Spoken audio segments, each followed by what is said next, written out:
കൂട്ടുകാരെ ചെമ്പനീർ പൂവ് ഇന്നത്തെ എപ്പിസോഡ് എന്തെങ്കിലും നമ്മുടെ എന്താ പറയുക സച്ചി കുടിച്ചു കൂത്താടി വീട്ടിൽ വരികയും അവിടെ വെച്ച് എന്താ പറയുക നമ്മുടെ ചന്ദ്ര നമ്മുടെ രേവതിനെയൊക്കെ കുറെ കുറ്റപ്പെടുത്തി സംസാരിക്കുകയും ചെയ്യുന്ന ഒരു രംഗത്തിലാണല്ലോ ഇന്നത്തെ എപ്പിസോഡ് അവസാനിച്ചത്. അപ്പം ഇന്നത്തെ പ്രൊമോയിൽ കാണുവാൻ സാധിക്കുന്നുണ്ട് നമ്മുടെ സുധിയും സച്ചിയും എന്തൊക്കെയോ രണ്ടും കൂടി വാക്ക് തർക്കം ഉണ്ടായി. പിന്നെ അത് കയ്യേറ്റത്തിൽ നിൽക്കുന്നുണ്ട്. ഭയങ്കര അടി പൊരിഞ്ഞടി നമ്മുടെ സച്ചി നമ്മുടെ സുധിയിട്ട് അടിക്കുന്നുണ്ട്. അപ്പോൾ ശ്രുതി മാറ്റാൻ ശ്രമിക്കുന്നു, നമ്മുടെ അമ്മ മാറ്റാൻ ശ്രമിക്കുന്നു, നമ്മുടെ രവീന്ദ്രൻ മാറ്റാൻ ശ്രമിക്കുന്നു. പക്ഷേ സച്ചി ആ കുടിച്ച ആ ഒരു മദ്യ ലക്കിലാണോ എന്നറിയില്ല, സച്ചി അടിച്ചുകൊണ്ടേ ഇരിക്കുക നമ്മുടെ സുധിയെ.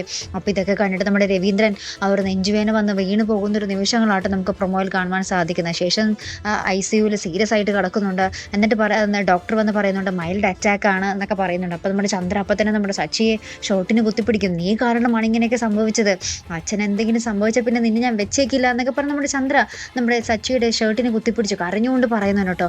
അപ്പോൾ നമ്മുടെ രേവതി ഓടി വരുന്നുണ്ട് നമ്മുടെ അച്ഛനെ കാണാൻ വേണ്ടിയിട്ട്. അങ്ങനത്തെ ഒരു രംഗങ്ങളാണ് പ്രേക്ഷകർ ഇന്നത്തെ ആ ഒരു ചെമ്പനീർ പൂവ് എപ്പിസോഡിൽ നമുക്ക് കാണുവാൻ സാധിക്കുന്നുണ്ട്. അപ്പോൾ രവീന്ദ്രന് എന്തെങ്കിലും സംഭവിച്ചാൽ പിന്നെ തീർന്നു, പിന്നെ സച്ചിക്ക് മുന്നും പിന്നും നോക്കാനുണ്ടാവില്ല അല്ലേ.